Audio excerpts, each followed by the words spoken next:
자, 오늘은 노아의 홍수 사건 살펴보려고 합니다. 오늘 살펴볼 이 노아의 홍수 사건은 우리가 지금 살펴보고 있는 창세기 1장부터 11장 이 원역사에 보통 한 4가지 사건이 있죠. 선악과 사건, 가인과 아벨, 노아의 홍수, 바벨탑 이렇게 있는데 이 사건들 중에서 가장 긴 분량, 거의 절반 정도를 차지하고 있어요. 5장에 걸쳐서 11장 중에서 5장이니까 그렇게 분량이 긴 만큼 중요한 여러 가지 내용들을 많이 담고 있습니다. 예를 들어서 악이라는 단어가 처음 나와요. 우리 가인 사건에서 죄라는 단어가 나왔잖아요. 죄와 악은 조금 달라요. 악이라는 단어가 처음 나오고 그 다음에 은혜라는 단어도 처음 나오고요. 의인 이런 단어도 처음 나와요. 그리고 언약이란 말이 처음 나와요. 이거 많이 들어있죠, 이 사건에. 근데 우리는 그 중에서 은혜라는 단어와 언약이라는 2가지 단어를 초점을 맞춰서 이 사건을 2시간에 걸쳐 살펴볼 겁니다. 그래서 오늘은 첫 시간이니까 은혜라는 단어에 초점을 맞춰서 이 말씀 살펴보려고 합니다. 창세기 우리가 읽은 본문 6절에 보면 이렇게 되어 있습니다. 하나님께서 땅 위에 사람 지으셨음을 한탄하사 마음에 근심하시고 이렇게 되어 있어요. 여기서 한탄하셨다라는 말을 우리가 전에 한번 살펴봤어요. 나함이라는 단어인데 이 단어는 뭐냐면 마음이 바뀌다 이런 의미라 그랬어요. 그래서 마음이 좋은 쪽에서 나쁜 쪽으로 바뀌면 한탄하다, 후회하다, 회개하다 이런 게 되고 나쁜 쪽에서 좋은 쪽으로 바뀌면 위로하다, 안위하다 이런 뜻이 된다 그랬어요. 그렇죠? 똑같은 단어인데 그래서 우리 지난 시간에 우리 살펴봤지. 라멕이 노아를 낳고서 뭐야 그래? 이 아들이 안위하리라 이렇게 얘기하잖아요. 그때 안위하다가 같은 단어예요. 나함.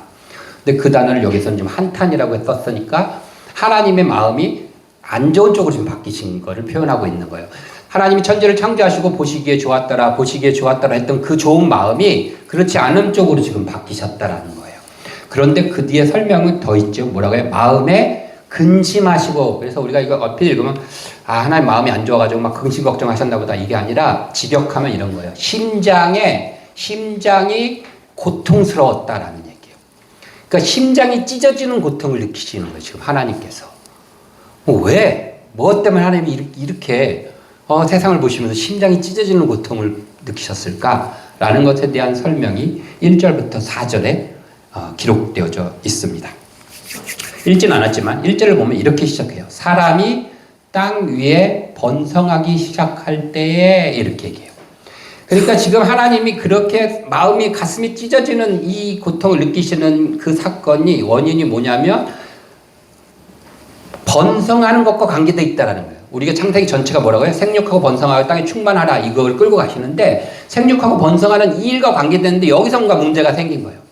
그래서 이걸 어떤 신학자는 이렇게 또 설명해요. 그 위에 바로 위에 보면 5장 32절에 뭐라고 되어 있어요? 노아는 500세 된 후에 셈과 함과 야벳을 낳았더라 이렇게 되어 있죠. 이 위에 그 이제 세세 족보가 쭉 나오잖아요. 그래서 쓱 넘어가는데 그렇지 않고 이거랑 연결시켜요. 왜냐하면 위에 족보들 보면 뭐 누가 몇 살에 누굴 낳고 몇 살까지 살았더라. 누가 몇 살에 누굴 낳고 몇 살까지 쭉 이루어져요. 근데 몇 살에 누굴 낳고 할 때 대부분 몇 살 때 나냐면 보통 한 90살에서 150살 사이에 나요. 이 기록이 다 그렇게 돼 있어요. 근데 단 한 명 누구만?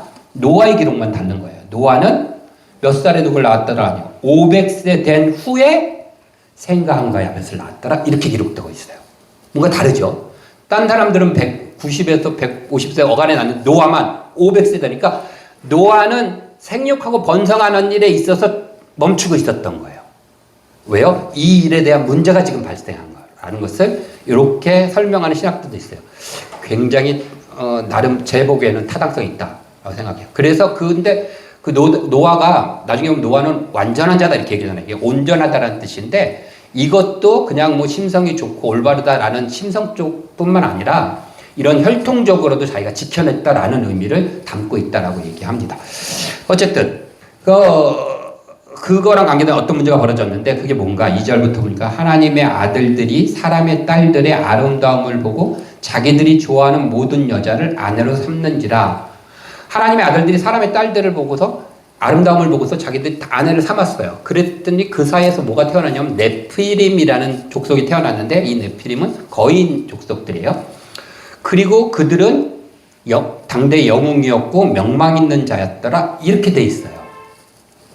자, 그러면 이게 그렇게 하나님의 심장을 쥐어짤 만큼의 고통스러운 일이었을까요? 그렇게 느껴지지가 않잖아요. 우리가 있는 본문만 봤을 때는. 그렇죠?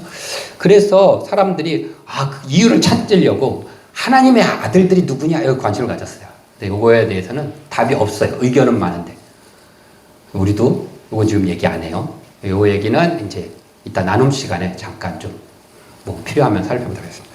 어쨌든 이 내용들로는 별게 없잖아요. 그런데 그래서 우리의 자세는 뭐냐? 우리 항상 그랬죠. 안 밝혀져 있으면 모름 이렇게 하기로 했어요. 그런데 이건 알 수 있어요. 그 당시에 이 어떤 일이 일어났는지 정답은 모르지만 이 본문을 보면서 구약의 사람들이나 예수님의 제자들은 어떻게 이해했는지는 알 수 있어요. 왜냐하면 구약 시대 예수님이 탄생하기 한 200~300년 전에 에녹서라는 책이 쓰여져요.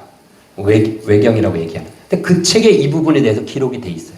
그래서 이거를 보면 그들은 어떻게 생각했구나. 실제가 어떻다는 건 몰라요. 하지만 구약의 사람들은 어떻게 생각했구나라는 것 정도 우리가 알 수 있는 거죠. 그렇죠? 그래서 이제 설교를 준비하면서 에녹서를 샀어요. 하고 읽어봤어요, 제가. 읽어보는데 그 중에 이제 태욱이랑 통화를 하게 됐어요. 그래서 태욱이랑 통화를 하면서 야, 내가 요즘 설교 준비 때문에 에녹서를 읽고 있다. 오늘 그 먼저 살펴보려고 가져왔거든요. 에녹서를 읽고 있다 그랬더니 태욱이가 그러냐고. 에녹서가 이런 거야. 얘기를 막 했어요. 그랬더니 태욱이 뭐라 그러냐면 목사님 나도 사서 읽어봐야겠어요. 그러는 거예요. 제가 뭐라 그랬냐면 그러지 마라 그랬어요. 왜냐하면 우리가 이제 성경을 연구하기 위해서 주변에 여러 것들을 찾아서 읽고 싶잖아요. 하지만 꼭 기억하셔야 될 게 뭐냐면 지식이 많다 그래서 올바로 아는 게 아니에요. 하나님은. 지식이 많고 많이 안다 그래서 바르게 하는 것도 아니고요. 믿음이 깊은 것도 아니에요. 그렇죠? 믿음이 깊은, 그렇게 따지면 신학 박사들이 제일 믿음이 좋아야 되잖아야 하나님 제일 잘 알아야 되잖아요. 그렇지 않아요. 전 제가 본 사람 중에 믿음이 제일 좋은 사람은 저희 어머님이에요. 돌아가신. 저희 어머님은 초등학교도 못 나오셨어요. 신학 공부 안 하셨어요. 그럼에도 불구하고 제가 보기에는 최고의 믿음이시거든요. 그러니까 그런 게 아니란 말이죠. 그렇죠?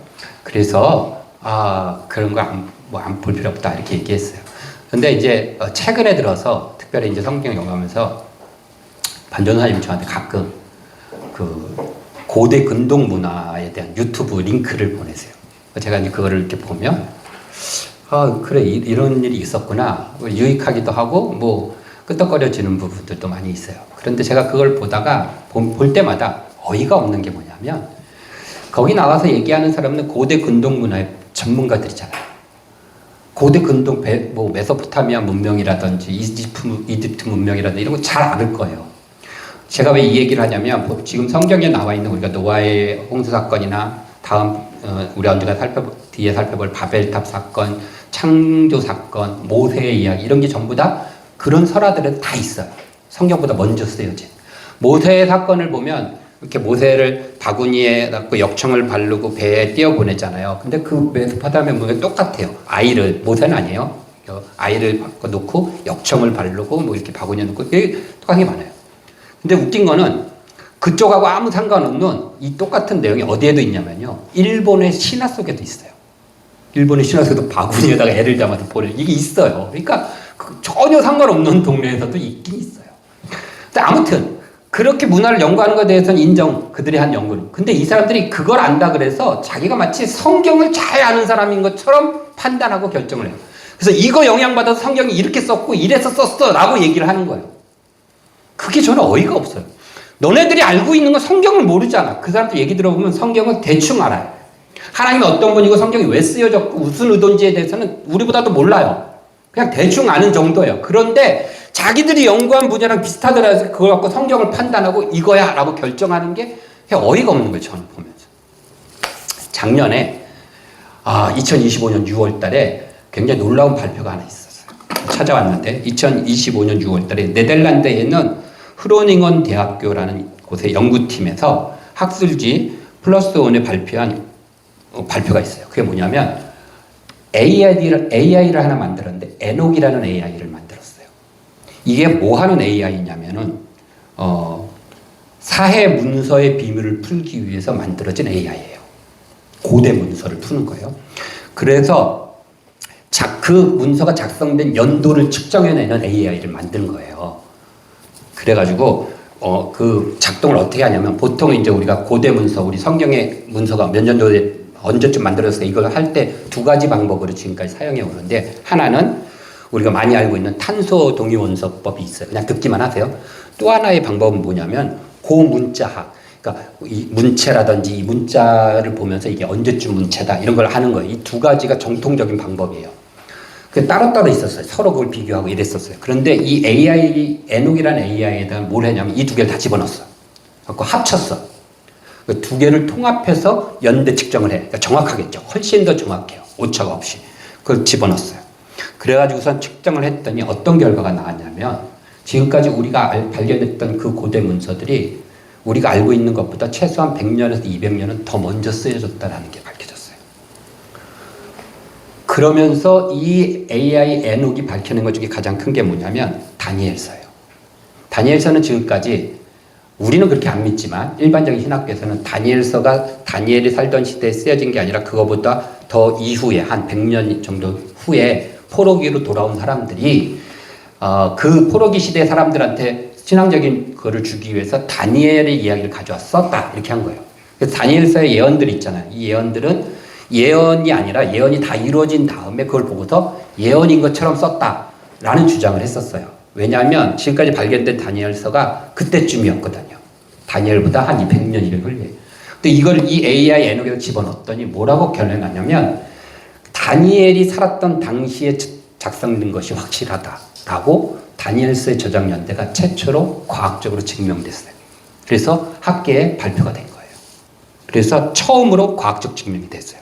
다니엘서가 다니엘 시대에 썼다. 그러니까 다니엘이 쓰여진 그 예언은 예언이었지 다른 게 아니다. 이게 틀린 거예요. 사람들은 어떻게 생각하냐면 자기가 그 성경 외의 것들 문화를 갖고 이러니까 이걸 위해서 이렇게 했어 라고 성경도 이랬어 이렇게 보는 거예요. 그렇죠? 이것을 의도해서 성경이 쓰여졌어 이렇게 얘기해요. 그 시대에 맞게. 근데 그게 아니야. 쓰여진 성경에 대해서 그 시대에 맞게 해석해낸 건 뿐이지. 그렇죠? 이 시대에 맞게 성경이 쓰여진 건 아니에요. 우리가 이걸 좀 잘 알아야 됩니다. 그래서 예전에는 그 고대 설화에 영향을 받았다 그랬는데 요즘 추세는 어떻게 가냐면 각 설화들이 독자적으로 형성되었을 것이다라는 것에 무게가 더 실리고 있어요. 영향을 안 받고 독자적으로 형성될 것이다 라고 연구의 무게가 거기에 실려져 있습니다. 자, 정리를 할게요. 왜 이런 얘기를 드리냐면 우리가 여기서 두 가지만 알면 돼요. 첫째는 성경은 성경만으로 충분하다. 그렇죠? 단시 없어도 돼요. 모든 성경은 하나님의 감동으로 된 것으로 교훈과 책망과 또 뭐예요? 바르게 함과 의로 교육하기에 유익하니 이는 하나님의 사람으로 온전하게 하여 모든 선한 일을 행할 능력을 갖추게 하려 함이니라. 디모데후서 3장 16절 17절 말씀이죠. 그걸로 충분해요, 성경은. 그렇죠? 그래서 성경을 기입하시면 돼요. 남들이 뭐 막 이런 거 갖고서 성경 외적인 거 갖고서 막 이러다 하면 너 나보다 모르잖아. 그러면 돼요. 몰라요, 실제로. 깊이 있는 하나님에 대해서는. 예. 두 번째는 뭐냐면 이런 거죠. 성경은 의심으로 눈으로 보면 의심이 보여요. 그러나 믿음의 눈으로 보면 믿음이 보여요. 그게 성경이에요. 그러니까 우리가 믿음의 눈으로 성경을 보면 좋겠습니다. 여기까지 하고 다시 이제 에녹서로 갑니다. 자, 에녹서라는 것이 그러나 에녹서는 그런 뭐 메소포타미아 문명에서 나오는 그런 설화하고는 좀 달라요. 굉장히 인정하는 우리 기독교 쪽의 책이에요. 유대인이 썼고 에녹서에는 1, 2, 3서가 있는데 2서와 3서는 좀 늦게 쓰여졌고 지금 조금 작게 합니다. 에녹 1서는 굉장히 존중받고 가치가 있어요. 예수님 태어나기 한 2, 300년 전에 쓰여졌고요. 예수님의 제자들도 다 알고 있었어요. 지금 우리가 하려는 얘기를 다 알고 있었어요. 그래서 유다서에 보면 이 에녹서에 있는 구절을 그대로 인용한 구절이 있어요. 유다서에. 그만큼 에녹서는 굉장히 좀 인정받고 지금 현재도 에티오피아에 있는 정교회, 에티오피아에 있는 기독교를 얘기해요. 거기서는 에녹서를 정경이라고 인정하고 있어요. 그만큼 에녹서는 조금 그래도 좀 우리가 살펴볼 만한 그렇죠? 그런 책이에요. 근데 거기에 보면 이 노아의 탄생 얘기도 있고 노아의 이 오늘 사건도 굉장히 자세히 기록되어져 있는데 거기에 어떻게 기록되어지냐면 이렇게 시작해요. 우리가 읽은 본문 2절에 보면 하나님의 아들들이 사람의 딸들의 아름다움을 보고 자기들이 좋아하는 모든 여자를 아내로 삼는지라 이렇게 돼 있잖아요. 에녹스에는 어떻게 시작하냐면 제가 그것만 읽어드릴게요. 그때 그들에게 예쁘고 매력적인 딸들이 태어났다. 하늘의 아들들인 감찰자들이 그들을 보고 욕망하여 서로 말하였다. 사람의 딸들 가운데서 아내를 취하여 우리를 위한 아들을 낳자. 이렇게 하면서 시작돼요. 비슷하죠? 그렇죠? 이렇게 시작되는데 여기서 우리가 하늘의 감찰자들 이라는 말이 나왔어요. 이게 뭐냐면 감찰자들이라고도 하고 파수꾼들이라고도 하는 하늘의 영적인 천사들이 있었다는 거예요. 에녹스에는. 그런데 이게 한 200명이라 그래야 돼요? 말이라 그래요? 천사는 뭐라고 불러야 돼요? 또 그렇게 돼요. 그런데 그 중에 우두머리가 있어요. 이제 우리가 그들을 다 자식을 낳자. 그런데 그 중에서 우두머리가 있었어. 그 이름이 뭐냐면 세미하자라고 부르는 우두머리가 있었는데 얘가 그렇게 하려고 하니까 걱정이 된 거예요. 무슨 걱정을 해서 뭐라고 얘기하냐면 나는 너희가 이 일을 실행하지 않고 나 홀로 큰 죄를 지을까 두렵다. 같이 하자 그래놓고 나만 그렇게 하고 너네 싹 빠질 거 아니야? 200명 너놈들. 이렇게 이제 두렵다 이렇게 얘기를 하니까요. 그러니까 그 무리들이 200명이 되는 무리들이 뭐라 그러냐면 그래? 그러면 우리가 빠지지 않도록 서로 저주를 하면서 맹세를 걸자. 이 맹세를 어기면 저주를 받는 걸로. 그래갖고 200명에서 서로 저주를 하면서 맹세를 막 걸어. 이 일이 완성될 때까지는 우리는 이 맹세를 지킬 거다. 그러면서 걸었어요. 그리고 그 밑에 그 200명 중에 10부장, 20명의 이름이 서명하듯이 쫙 기록이 돼 있어요. 에녹스에 보면. 거기서 끝나지 않아요. 그리고 나서 어떤 일이 벌어졌냐. 정말로 그들이 내려왔고 인간의 딸과 결혼해서 막 네피림이 나오고 막 이렇게 나와 태어났어요. 근데 그것만 한 것이 아니라 그리고 나서 그들에게 그들을 더럽히기 시작했다 이렇게 써 있어요. 그들에게 뭘 하냐면 뭘 가리켜요. 뭘 가리키냐면 점술, 주문을 외우는 거, 조상 제사하는 거, 금으로 우상 만드는 거 이런 것들을 그들에게 가리키기 시작했어요. 그래가지고 막 그들이 그런 것들을 막 배우는 거예요. 뿐만 아니라 네피림이 있었잖아요. 그들 자식들이. 여기서는 에녹스에서는 세 종류가 나와요. 그러니까 네피림이 아니라 다른 자손이 나오는데 그의 자손이 네피림이 어쨌든 이렇게 세 종류가 나오는데 네피림이 뭘 하냐면 거인들이잖아요. 이것들이 인간들이 추수한 것, 그 식량을 하면 다 가져와. 막 먹어보는 거예요. 엄청 잘 먹어. 그러니까 식량이 다 떨어졌어. 막 짐승 잡아먹고 물고기 잡아먹고 그것도 없어졌어요. 그랬더니 뭘 해요? 사람을 잡아먹을 생각을 해요. 그래가지고 막 사람들을 잡아먹으려고 하는 거예요. 그 진격의 거인 생각하시면 돼요. 그렇게 된 거예요. 그러면서 에녹스에 뭐라고 표현하냐면 땅이 악함과 폭력으로 가득했다 이렇게 돼 있어요. 우리가 읽은 본문 11절에 보면 그때 온 땅이 하나님 앞에 부패하여 포악함이 땅에 가득한 이렇게 돼 있잖아요. 에녹스에는 악함과 폭력으로 가득했다 이렇게 돼 있거든요. 여기서 우리 본문에 있는 포악함이라는 단어가 사실은 폭력이라는 단어예요. 악함이 아니라 폭력. 그래서 에녹스에 쓰이는 것이 그대로 쓰여져 있어요. 그러니까 에녹스가 그걸 그대로 갖다 썼겠죠. 그렇죠? 그래서 땅이 악함과 폭력으로 가득했어요. 폭력적인, 실질적인 폭력을 얘기하는 거예요. 폭력적으로 가득하고 막 잡아먹고 이런 그렇게 된 세상이었다라고 에녹스는 얘기를 해요. 그러자 결국 하나님께서 가만 안 두시고 어떻게 하시냐면 천사를 보내요. 4명의 천사를 보내는데 하나는 미가엘, 사리엘, 라파엘, 가브리엘 이 4명의 천사를 보내서 그것을 해결하려고 하세요. 어떻게 해결하시느냐? 이렇게 얘기했어요. 영원에서 영원에 이르는 심판이 마무리될 때까지 그들을 묶어두어라. 이렇게 했어요. 그 200명의 그 놈들 있잖아요. 이것을 죽여버리는 게 아니라 하나님의 마지막 심판이 있을 때까지 어떻게 묶어두라 그랬어요. 심판이 있을 때는 이들을 고문하고 감옥에 집어넣을 거다라고 선포해요. 에녹스에서. 근데 놀라운 거는 이게 우리 성경에 이런 부분이 있어요. 하나 띄워줘보세요. 베드로서 2장 4절 5절 보면 읽어볼까요? 하나님이 범죄한 천사들을 용서하지 아니하시고 지옥에 던져 어두운 구덩이에 두어 심판 때까지 지키게 하셨으며 옛 세상을 용서하지 아니하시고 오직 의를 전파하는 노아와 그의 7 식구를 보존하셨다. 그러니까 이 얘기가 노아의 사건과 연결돼서 바로 나오는 거예요. 그런데 뭐라 그래? 심판 때까지 지키게 하셨대요. 범죄한 천사들. 타락한 천사가 아니에요. 범법을 저지른 천사들. 아까 그 천사 그 우두머리 오려 내가 나 혼자만 죄를 지을까 걱정이야. 자기들 범죄한 줄 알았어요. 이게 정답이라는 얘기 아니라 그랬어요. 그러나 베드로도 분명히 이 에녹스의 그 내용을 갖고 저기다 쓰고 있는 거예요. 그러니까 우리도 그들처럼은 이해할 수 있다라는 얘기죠. 정답은 몰라도 그렇죠? 우리 항상 얘기해왔던 것처럼. 그래서 이렇게 기록되어 있어요. 자, 이렇게 하면서 지금 이 창세기의 초점은 뭐냐면 이렇게 세상이 엉망진창이 됐으니까 하나님이 그들을 다 물러 쓸어버리는 것은 당연한 일이었어 라는 얘기를 하는 게 아니라 창세기가 하고 싶은 얘기는 6장 8절에 있습니다. 같이 읽어봅시다. 창세기 6장 8절. 시작. 그러나 노아는 여호와께 은혜를 입었더라. 이 놀라운 말이 멋진 말인데요. 은혜를 입었다라는 게 그 관용어기 때문에 이렇게 번역을 했어요. 관용적으로. 근데 이거는 직역해야지 더 멋있어요. 직역을 하면 어떻게 되냐면 이렇게 됩니다. 그러나 노아는 여호와의 눈 속에서 은혜를 발견했다.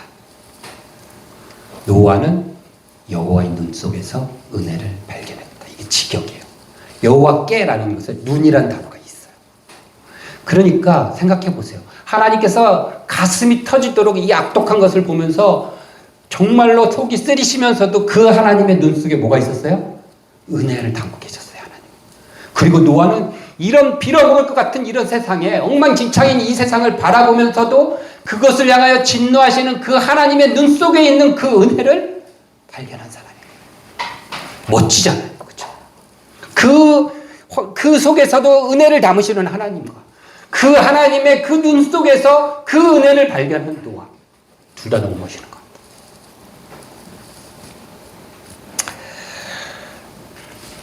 여기서 우리 두 가지만 이렇게 오늘 빠르게 살펴보고 마칩시다.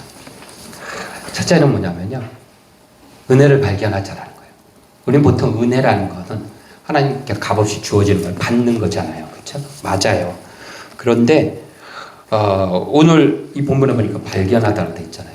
입었다라는 단어가 사실은 입었다라는 단어가 아니라 발견하다, 찾다라는 단어예요. 그런데 관용적으로 해석하기 때문에 입었다라는 걸로 해석이 들어간 거지 입는다는 말은 하나도 없어요. 발견하다, 찾다.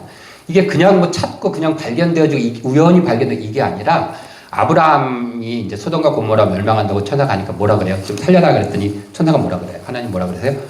의인 50명만 거기서 찾아라 그러잖아요. 그렇죠? 그때 찾아라 이 단어예요. 그러니까 눈을 부들키고 찾는 거. 이게 바로 이 단어인 거예요. 그러니까 은혜도 이렇게 자꾸 발견되어져요. 그런데 엉뚱한 거 찾는 사람들이 있죠. 하나님이 우리 이런 거 있잖아요. 하나님 아버지 당신이 바라보는 영혼에 나의 두 눈이 향하길 우리 두 눈이 그것을 향해요. 그래가지고 은혜를 찾아야 되는데 엉뚱한 거 찾죠. 막 부족한 거, 실수하는 거, 연약한 거 뭐 이런 것만 찾으려는 사람들이 있어요. 그렇잖아요. 그럼 안 돼요. 뭘 찾아요? 그 속에서 뭘 찾으라고요? 은혜를 찾는 거예요. 분노하시는 하나님의 눈 속에서도 은혜를 찾는 것처럼 은혜를 찾는 그런 사람들이 되었으면 좋겠습니다. 하나님은 영웅을 바라보지 않으셨어요. 아까 네피림 뭐라고 영웅이고 명망이 있었어요. 그런 사람들 바라보지 않았어요. 이 부분에 대해서 느헤미야 연구소에 김근주 목사님이라고 계세요. 가끔 이제 구약학자인데 가끔 그분의 강의를 듣는데 창세기 강의를 하시면서 이 부분을 언급하면서 뭐라고 얘기하냐면 주변 설화들이 나오는 제가 얘기했잖아요. 설화들이 있다고 모든 설화들이 그들의 시선의 초점이 어디 있냐면 영웅이 가 있어요. 아까 그 배에 띄어 보이는 사람도 영웅이에요. 결국은 명성 높은 자에 가 있어요.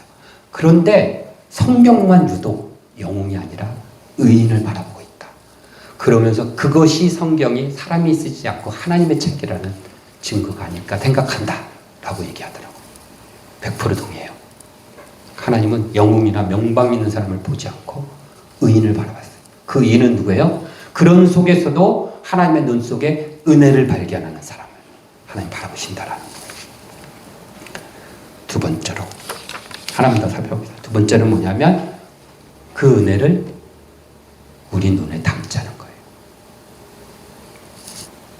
성경에 보면 이런 말이 있어. 신명기 5장 9절에 보면 내 궁핍한 형제를 악한 눈으로 바라보며 아무것도 주지 아니하면 그가 너를 여호와께 고소하리니 그것이 내게 죄가 되리라.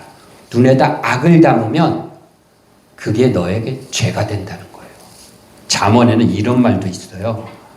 무슨 말이 있냐면요. 악한 눈이 있는 자의 음식은 먹지도 말라 그랬어요.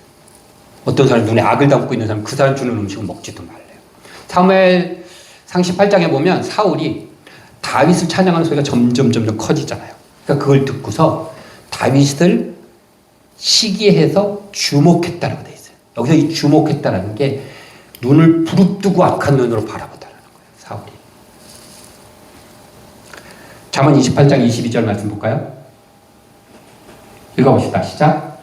악한 눈이 있는 자는 재물을 얻기에만 급급하고 빈궁이 자기에게로 임할 줄은 알지 못하는. 우리 눈에도 악한 거 담지 말자고요.